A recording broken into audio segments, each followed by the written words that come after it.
এটা 10 minute sofa বলে এবং কি সলিড সেগুন কাঠের। সাইডের চাপগুলো দেখেন, সাইডের বক্সটা দেখেন, এটা কিন্তু খুবই অনেক সুন্দর একটা ডিজাইন করা এবং কি সলিড সেগুন কাঠের ভিতরে, একদম সলিড সেগুন কাঠের। সলিড সেগুন কাঠের, সলিড ফর্ম, ভেলভেট কাপড়ের ভিতরে। আপনি এই যে দেখেন কর্নারটা দেখেন, এনে গোল্ডেন করা কাজ করা আছে এবং কি সেগুন কাঠের, সলিড সেগুন কাঠের, ভিতরে কোনো ফাঁকা নেই, একবার সলিড। আর এই যে যে মিনারটা দেখতেছেন, মিনারটা হলো পাকা 1.5 ইঞ্চি। আপনার অনেক ক্ষেত্রে দেখা যায় 1 ইঞ্চি হয়, হাফ ইঞ্চি হয়, পাকা এটা 1.5 ইঞ্চি। মিনারগুলো তো খুবই সুন্দর। হ্যাঁ, এই যে পাশে একটা ড্রয়ার আছে, ড্রয়ারেও কিন্তু কাজ করা আছে এবং কি আপনার ওই হাতলগুলো দেখেন সেম সেম হাতল হবে আপনার।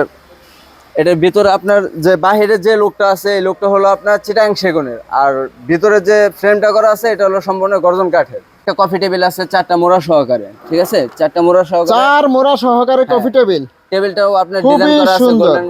সাইডের ডিজাইনটা হলো মেন। আপনার একটা সোফা করতে সাইডের কিন্তু ডিজাইনটা খুবই সুন্দর, চমৎকার। আপনার একটা 2 সিট করতে যে খরচটা না আসে, একটা হাতলে আসতে বেশি টাকা খরচ হয়।